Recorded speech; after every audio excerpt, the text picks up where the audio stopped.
اعوذ باللہ من الشیطان الرجیم بسم اللہ الرحمن الرحیم۔ آج کی اس گہری نشست اور تفصیلی مطالعے میں خوش آمدید۔ بہت شکریہ۔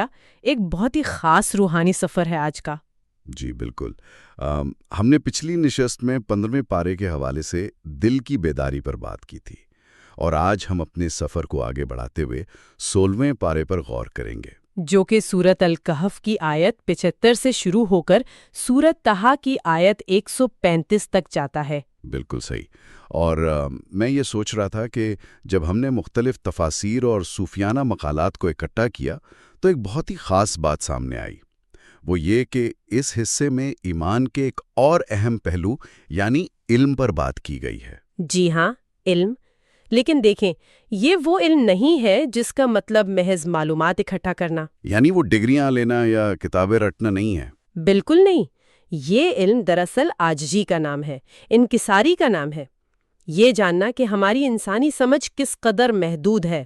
تو اس تفصیلی مطالعے کا مقصد یہ سمجھنا ہے کہ ہم علم کے ظاہری اور باطنی پہلوؤں کو کیسے دیکھ سکتے ہیں۔ مطلب کیا ہم علم اس لیے حاصل کرتے ہیں کہ اس دنیا کو کنٹرول کر سکیں، یا پھر اس وسیع کائنات میں اپنا مقام سمجھنے کے لیے؟ یہ بہت ہی بنیادی سوال ہے، اور سچ کہوں تو اسی پر ساری بحث کھڑی ہے۔ خالق نے انسان کو سوچنے کی بے پناہ صلاحیت دی ہے، لیکن یہ فہم کسی طور پر بھی لامحدود نہیں ہے۔ اس کی ایک حد ہے۔ بالکل ایک حد ہے۔ جب ہم علم حاصل کرتے ہیں اور اس میں سے عاجزی ختم ہو جائے تو پھر وہ علم نہیں رہتا، تکبر بن جاتا ہے۔ صحیح۔ انسان کا جو نقطہ نظر ہے نا، وہ اکثر نامکمل ہوتا ہے۔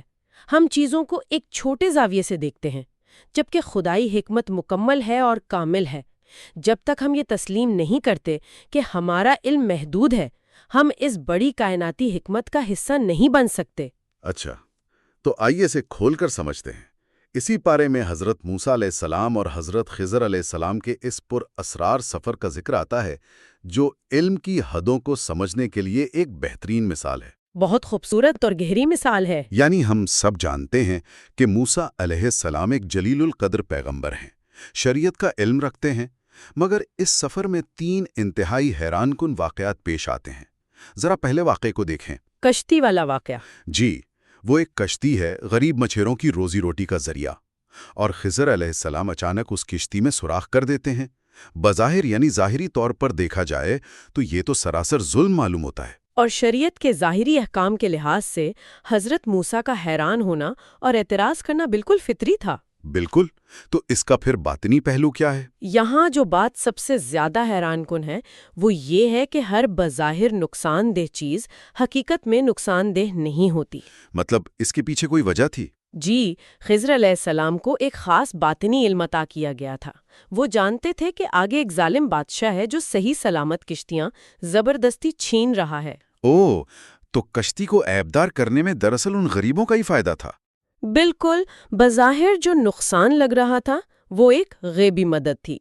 یہیں سے ہمیں ادب کا سبق ملتا ہے کہ جب حالات سمجھ نہ آ رہے ہوں تو کیسا رویہ اختیار کرنا چاہیے۔ ہم انسان حقیقت کے کتنے چھوٹے حصے کو دیکھ کر فیصلے کر لیتے ہیں۔ یہ بات واقعی بہت گہری ہے۔ اور پھر اس سے بھی زیادہ مشکل مرحلہ آتا ہے۔ وہ ایک لڑکے سے ملتے ہیں اور خضر علیہ السلام اس کی جان لے لیتے ہیں۔ یہ حصہ پڑھ کر تو انسان دہل جاتا ہے۔ ظاہری طور پر تو اس کی کوئی توجیہ پیش نہیں کی جا سکتی۔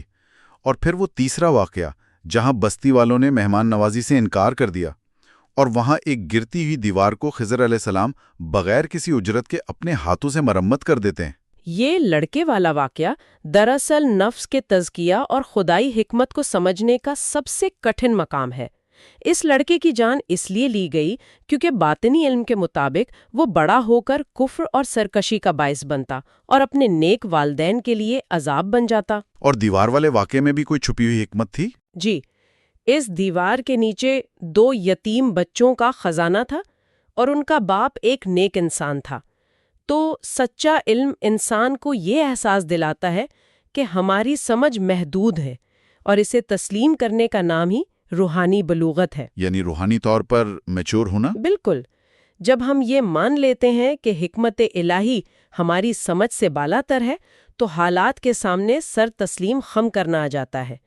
یہ واقعات بتاتے ہیں کہ ظاہری حالات کے پیچھے ہمیشہ ایک باطنی حقیقت کام کر رہی ہوتی ہے۔ یہاں آ کر بات واقعی بہت دلچسپ ہو جاتی ہے، کیونکہ اس نشست میں صرف علم کی حدود کی بات نہیں ہے، بلکہ طاقت اور تنہائی اور توکل کی بھی بات ہے۔ جی، ذوالقرنین اور حضرت مریم علیہ السلام کے واقعات کی صورت میں۔ بالکل، ایک طرف ہم ذوالقرنین کا ذکر پڑھتے ہیں جنہیں لامحدود طاقت عطا کی گئی، انہوں نے ایک عظیم شان دیوار تعمیر کی، اور دوسری طرف حضرت مریم علیہ السلام ہیں جو شدید تنہائی اور کمزوری کا سامنا کر رہی تھیں۔ ایک طرف مطلق طاقت اور دوسری طرف مطلق بے بسی۔ جی، اور یہ دونوں کہانیاں ایک ہی پارے میں موجود ہیں۔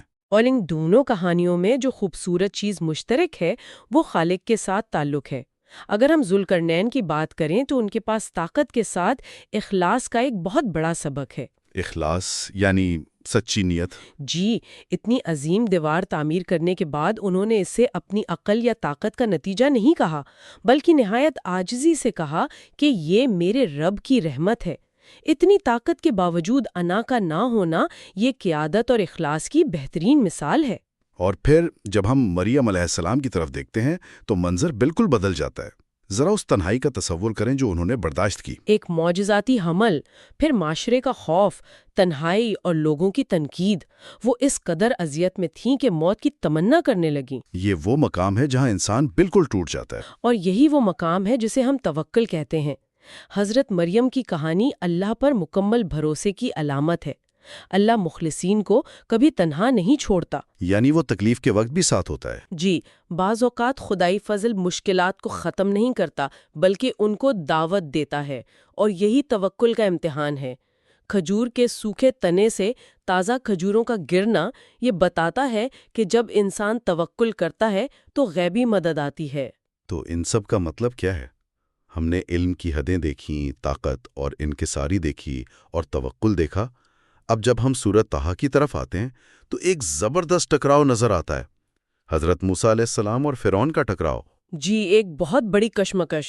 فرعون جس کے پاس بے پناہ مادی طاقت ہے، اور موسیٰ علیہ السلام جو حق اور وحی کی بات کر رہے ہیں۔ اگر ہم اسے بڑی تصویر کے ساتھ جوڑ کر دیکھیں تو یہ صرف ایک سیاسی ٹکراؤ نہیں ہے، یہ ایک علمی یا آپ کہہ لیں کہ سچائی کی جنگ ہے۔ وہ کیسے؟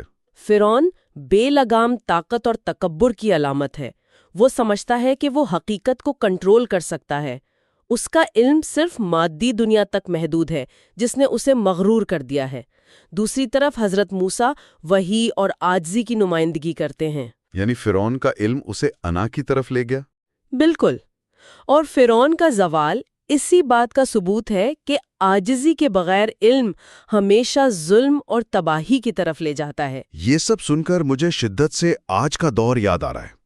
آج ہم معلومات کے دور میں جی رہے ہیں، ہمارے ارد گرد ڈیٹا بے پناہ ہے، معلومات کا سیلاب ہے، لیکن حکمت نایاب ہے۔ اس سے ایک بہت اہم سوال پیدا ہوتا ہے، معلومات تو اتنی بڑھ گئی ہیں لیکن بصیرت کیوں ختم ہوتی جا رہی ہے؟ ہاں، میں بھی یہ سوچ رہا تھا، ایسا کیوں ہے؟ کیونکہ بے تحاشا معلومات انسانی انا کو بڑھاتی ہیں۔ جب ہمارے پاس ہر سوال کا فوری جواب ہو تو ہم سوچنے لگتے ہیں کہ ہم سب کچھ سمجھتے اور کنٹرول کر سکتے ہیں۔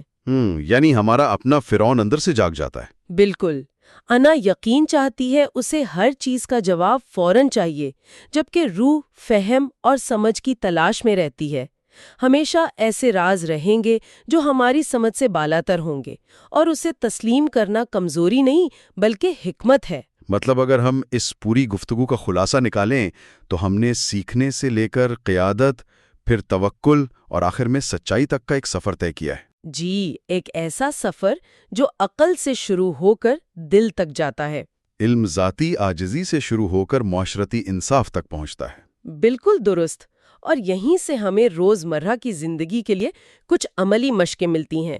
سب سے پہلی چیز تو حضرت موسیٰ علیہ السلام کی دعا ہے جو اسی پارے میں ہے، رب زدنی علما، یعنی میرے رب میرے علم میں اضافہ فرما۔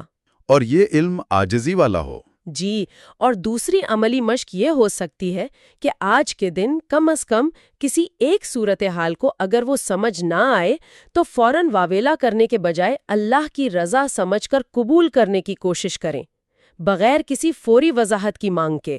یہ ذکر اور توکل کی بہت خوبصورت مشق ہے۔ اور تیسری چیز یہ کہ قرآن مجید کا مطالعہ تیزی کے بجائے گہرے غور و فکر کے ساتھ کریں، دل کے کانوں سے سنیں۔ یہ بہت اہم ہے۔ لیکن اس سب کے بعد ایک فکر انگیز بات جو ہمیں خود سے پوچھنی چاہیے۔